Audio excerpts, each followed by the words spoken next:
All right, everyone. I don't know if we look as hot as we are out here, right, Carlos? Well, we will in just a second. Exactly. Yes. Welcome back, Carlos Flores, the trauma coordinator for the Pediatric Trauma Center over at Valley Children's Hospital. He's also, as I mentioned earlier, representative of Safe Kids California, and he's showing us today exactly how hot a car can get. Thank you for setting all this up for us. Oh, certainly. So what we're looking at here is obviously a thermometer which shows both the external temperature, the outside temperature, otherwise known as the ambient temperature outside, which is presently at 95 degrees. That's it? And on the inside of the car, you see it's upwards of 143 degrees. So what we like to emphasize is that in just 10 minutes time, the inside temperature of a parked car can increase by 20 degrees. In 30 minutes, it can go upwards of 30 to 40 degrees, and that's exactly what we're seeing here. And in fact, on one demonstration day, we did show that it was during a very hot day of 105 degrees, where the inside temperature actually got up to 180 degrees. So it can get very, very hot. And so with these little ones, and kids of all ages, and in fact also elderly adults are also susceptible to this, that kids have immature thermoregulatory system, meaning that their body temperature can't correlate much like our adults do. So as was mentioned earlier, their body temperature will increase 3 to 5 times faster than an adult. Wow. Now sometimes people might think, okay, well here I have the car, and like this one, the windows are tinted in the back, and I'll just go ahead and leave the air conditioning on. Why should we not do that maybe? Well, we have situations where the AC has been left on for people, but of course you have to have the car running, but then the car will stop. And we have had those situations where the person who left the kids unattended thought it was going to be fine.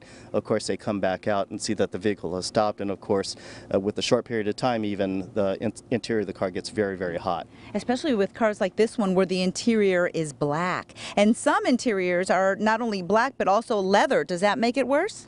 The color does make a difference, but it doesn't make enough of a difference to make it safe inside of the vehicle. So the rule of thumb is never ever leave a child alone in a vehicle for any length of time. Let's say someone out there sees a child in a vehicle, they call 911, but in the meantime, what do we do? And if we can get the kid out, or we see a kid who's suffering in some way from a heat stroke, how do we cool them down? If we're able to rescue the child, first of all, if we recognize that the child is in distress with the things that I mentioned before, if they're having a seizure, if they're vomiting, if they're incoherent, that child needs to be rescued. Once they are rescued, they need to be cooled down. And so obviously take them into a cool place, somewhere with air conditioning. Begin to strip their clothes off, douse them with cool water, and then if you have ice packs available, stick those ice packs in the groin area and under the armpits. Obviously, we're going to call 911 to get medical attention as quickly as possible. Yeah. Oh my gosh, so it is true. We see these videos where people are frying eggs on the top of a car during a hot day like this one.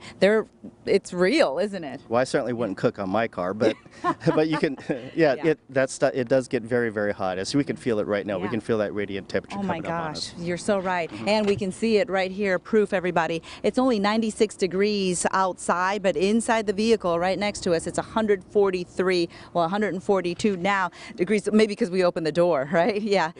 Carlos, for more information, where can people go? Safekids.org or kidsincars.org. Certainly, if you'd like to have our demo come out to a place of business, we're open to doing that also. So just contact me out at the hospital, at Valley Children's Hospital. Call the main number.